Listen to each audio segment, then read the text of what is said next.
Um filme de comédia com horror ou um filme de horror com comédia? Freak no Corpo de um Assassino é um dos últimos suspiros de 2020, que foi um ano difícil, mas bastante legal pro horror. Vem cá, que eu vou te dar a opinião e ver se vale a pena ver.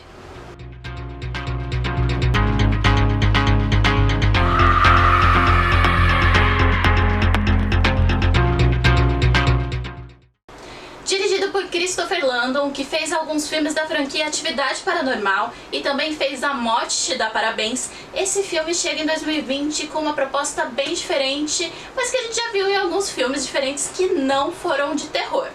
Esse filme é uma versão sinistra de Sexta-feira Muito Louca, aquele filme bem antigo que teve um remake com a Lindsay Lohan, que por acaso era meu filme preferido quando eu era adolescente.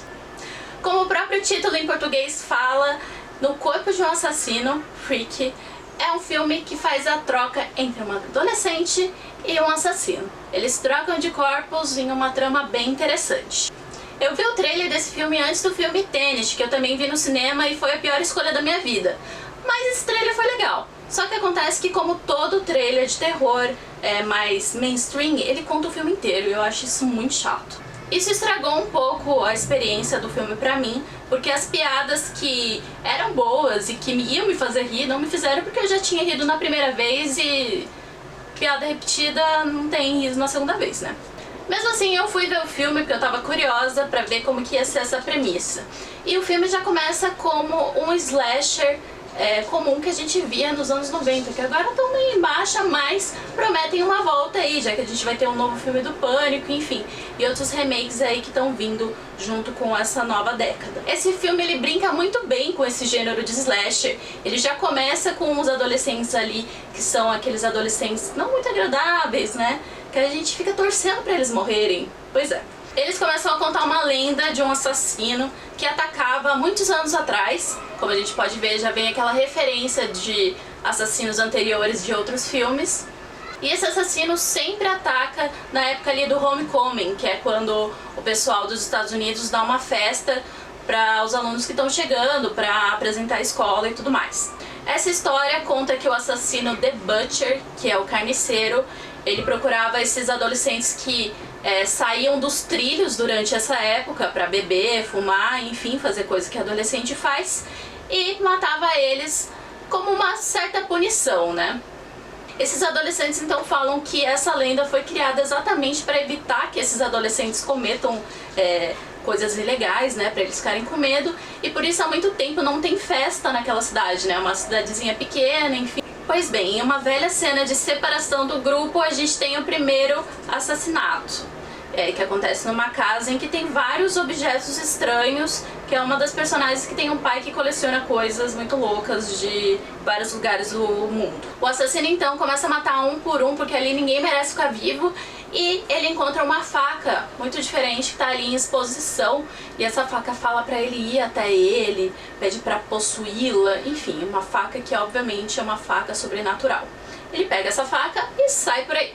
Esse é o início da história e a gente é apresentado então a nossa personagem principal, que é a Millie, uma garota que sempre foi vítima de bullying na sua escola e por acaso tem uma mãe que acabou de perder o marido e uma irmã mais velha que é uma policial. Uma história totalmente clichê que a gente já viu em vários filmes, né? Morning! Morning! That's me, Millie. Ordinary, boring Millie. Em um certo dia, a Millie é deixada sozinha na escola esperando a mãe dela, coisa que várias crianças já passaram algumas vezes, ficar ali sozinha esperando a van, ou esperando a mãe. E ela, por acaso, se encontra com um carniceiro. Ele vai lá e tenta dar uma facada nela com aquela faca muito louca que ele tinha encontrado na casa estranha lá. Acontece um momento ali, Sexta-feira Muito Louca, e eles tenham uma troca de corpos, só que isso só acontece depois que eles vão pra cama, dormem direitinho e acordam um no corpo do outro.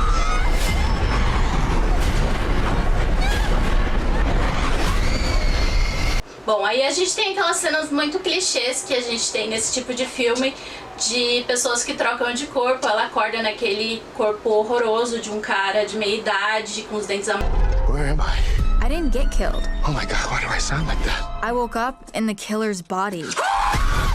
E ele acorda no corpo de uma menininha toda pequenininha, bonitinha e tal. E apesar de ser uma coisa clichê, é uma coisa que é a Sabrina, né? Desce, filha. E apesar de ser uma coisa clichê, é divertido, porque apesar de isso ter sido feito em vários outros filmes, inclusive no grandioso filme E Se Eu Fosse Você, brasileiro, o grande Tony Ramos e Glória Pires, é diferente, sabe? E eu achei muito legal também o jeito que o ator, que eu não lembro o nome, desculpa, ele interpretou, porque ele não ficou, sabe, aquela coisa afeminada que fica totalmente fora de tom, como o Tony Ramos fez em E Se Eu Fosse Você. Desculpa estar comparando com E Se Eu Fosse Você, mas é tipo isso. Ele não ficou afetado, sabe? Ele ficou tranquilo, agindo como se ele fosse uma garota esquisita, excluída da escola, que tava muito assustada. Era isso. E a atriz também se saiu muito bem na pele de uma menina, quer dizer, eu tô ficando toda enrolada aqui porque é tanta troca, no corpo de um assassino no corpo de uma menina. É isso. Essa atriz também se saiu muito bem como um assassino no corpo de uma menina, porque ela manteve muito bem a frieza dela, sabe? Não ficou uma coisa tipo, meu Deus, olha como eu sou muito má, não sei o que. Ela ficou com uma cara de antipática, assim. Eu achei isso interessante. Pelo menos eu achei que foi um equilíbrio muito legal e não ficou tão pastelão quanto eu achei que fosse ficar, entendeu? Bom, nesse meio tempo a gente vê várias peripécias entre o pessoal que anda com a Millie, encontrando a Millie dentro do corpo daquele cara, e a Millie, que tá possuída pelo assassino, encontrando pessoas na escola dela, porque imagina, era como se fosse um cachorro ali na carniceria. Ele tá... É carniceria que fala? Não, né? Ele tava ali como se fosse um cachorro ali no açougue, com várias vítimas pra ele matar livremente, um verdadeiro lobo em pele de cordeiro. E ele tira proveito disso, obviamente, e mata exatamente as pessoas que a gente não gosta, as pessoas que faziam mal pra Millie. Então, de certa forma, você não se sente tão assim chocado com as mortes, porque você fica ali, vai cara, mata aquele lá, vai, mata aquele lá. Ele chega a matar até o professor, que era muito... Não pode falar.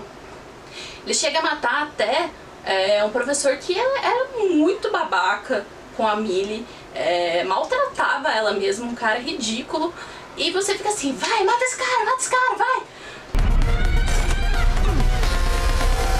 As também são muito criativas e deixam aquela vontade de você realmente ver mais, entendeu? Você fica até torcendo pra aquela assassina estranha, e é difícil você ver também um filme com uma assassina adolescente doidona.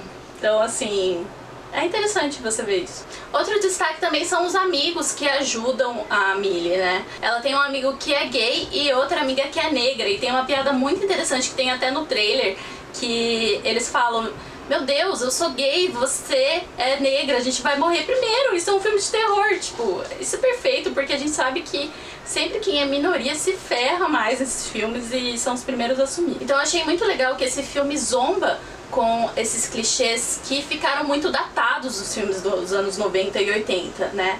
Esses clichês que antes eram passáveis e agora são vistos como uma coisa absurda, né? Então vamos entrar aqui na zona de spoilers. Esse filme, ele sim traz uma proposta diferente, mas ele não chega tanto ao limite. Ele tenta ainda ficar tranquilo para as audiências normais. Só que teve um momento ali que eu achei muito interessante, que eles foram além, só que foi um além que não conseguiu se manter. É o seguinte, a Millie, ela gostava de um cara na escola, ela sempre escondeu isso, só que por um acaso ele começa a ajudar ela a reverter aquela situação de que ela estava no corpo do cara, enfim. Depois disso, eles têm um momento ali de revelação, de um amor pelo outro, o cara fala que também gostava dela, enfim. E ela tá no corpo do cara, no corpo do assassino. Vai vendo, ela tá no corpo do assassino e ela se declara pro cara, fala que escreveu um poeminha, enfim, cena linda. E daí ele fala, posso te beijar agora? E daí rola um beijo entre um menino de 17 anos e um cara de, sei lá, 50. E é bizarro, é a parte mais bizarra do filme, que eu ri alto, assim, eu fiquei, gente, não é possível que eles fizeram isso. Você fica assim, tipo, não pode ser.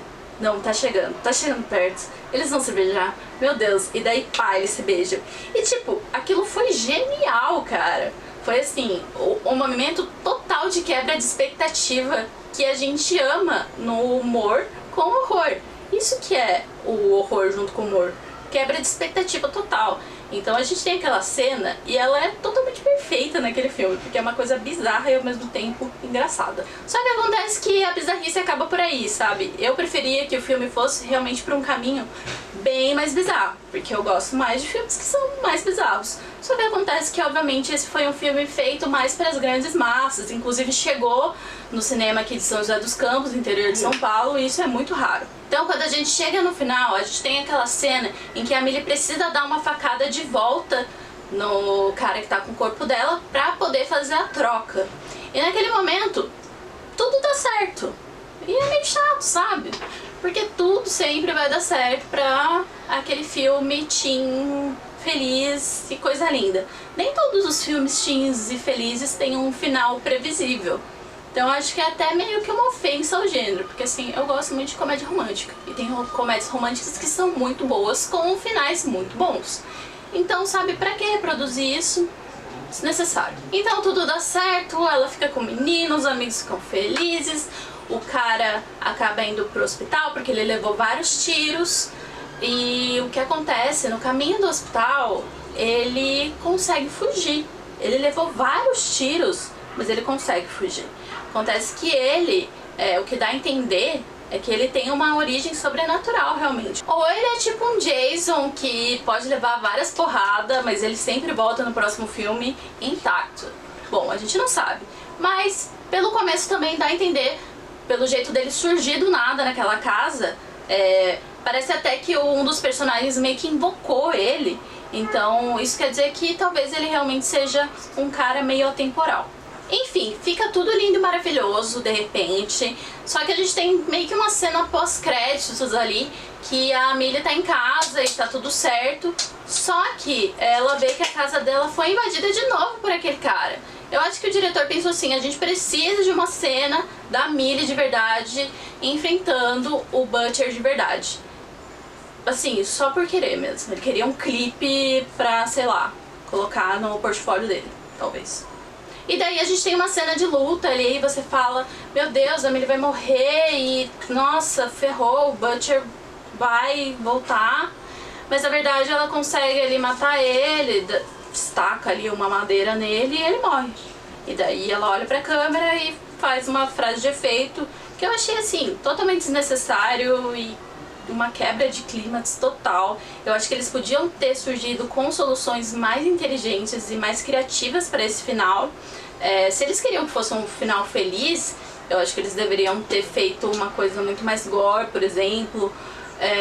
Ou então dar um jeito da Millie derrotar ele com o corpo dela, ou então fazer com que eles ficassem trocados para sempre e quem ia ser a assassina da franquia seria aquela Barbie assassina. Enfim, existiam várias possibilidades que eles não foram, e eu acho que foi realmente por esse medo de passar do limite do terror hollywoodiano. Então acho que assim, o diretor ele quis se manter assim de boa na Blumhouse, assim, tipo, não vamos fazer uma coisa tão louca assim. Então esse foi Freak, se vale a pena ver, eu acho que vale a pena ver sim, é um filme super divertido, leve, é um filme cheio de gore, mas eu falo que é leve porque assim, sexta-feira à noite você pega pipoquinha, vê aquele filme, dá uma risada, se diverte, vai dormir e depois esquece. Eu acho que nem tanto esquece, porque realmente é uma coisa criativa que você fica pensando em mais possibilidades, você fica imaginando o que mais poderia ter acontecido. E realmente eu espero que eles continuem com uma franquia, talvez fazendo esse mesmo assassino trocar de corpo com outras pessoas. Uma coisa doida assim, eu acho que é uma boa premissa. Então é isso, essa foi a minha opinião sobre Freak. Espero que você tenha gostado. Deixa sua curtida, seu comentário e sua sugestão, é claro. Um beijo!